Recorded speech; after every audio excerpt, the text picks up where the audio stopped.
നിങ്ങൾ അങ്ങോട്ടൊക്കെ പോകുന്നത്? ഞാൻ സെബുവിനെ കണ്ടിട്ടായിരുന്നു. ഞാൻ ആദ്യമേ നിങ്ങളോട് പറഞ്ഞില്ല, അയാൾ ഭയങ്കര സെൽഫിഷാണ്. എനിക്ക് അയാൾ ആദ്യം കണ്ടേരേ തോന്നി. എന്നോട് പല പ്രാവശ്യം ഞാൻ പറഞ്ഞത് ഓനെന്റെ ബെസ്റ്റ് ഫ്രണ്ട് ആണ്, ഓനെ പറ്റി നെഗറ്റീവ് പോലും പറയാൻ പാടില്ല. വെള്ളം വേണ്ട. നാളെ എന്തായാലും പോണം.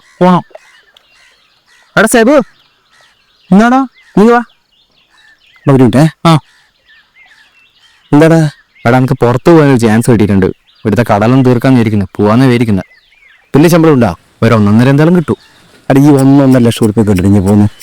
എനിക്കിടുന്ന് കൂലിപ്പണിക്ക് പോയാൽ 1500 ഉറുപ്പ്യ ദിവസം കിട്ടൂലേ? അത് കിട്ടും. പിന്നെ ഭാര്യ, മക്കള്, അച്ഛൻ, അമ്മ ഇതെല്ലാം വിട്ടിട്ട് ഞങ്ങൾ പോകാന്ന് വെച്ചാല് ഞാൻ പറയേണ്ട പറഞ്ഞു. ഇനി പോകാണ്ടിരിക്കേണ്ടത് നിന്റെ കടമ. പിന്നെ എന്റെ ഭാര്യനെ പറഞ്ഞ് കൺവിൻസ് ചെയ്യണ്ടായിരുന്നു ഞാൻ ലേറ്റ്. Okay okay. എല്ലടാ, ഓനങ്ങ് പുറത്തു പോയിട്ട് നന്നാവട്ടല്ലേ? ഒന്നുമില്ല, ഓനിന്റെ ബെസ്റ്റ് ഫ്രണ്ട് അല്ലേ, നീ എന്തിനാ പിടിച്ചു വെക്കാൻ നിൽക്കുന്നേ? എന്ത് ബെസ്റ്റ് ഫ്രണ്ട്? വെറും ചെറ്റിയാടോ. ഓണം നന്നായിട്ടുണ്ടെങ്കിൽ പിന്നെ ഞാനൊന്നും ജീവിച്ചിരുന്നിട്ട് കാര്യമില്ല. ദൈവമേ, ഇവനൊന്നും ഒരു കാലത്തും നന്നാവല്ലേ.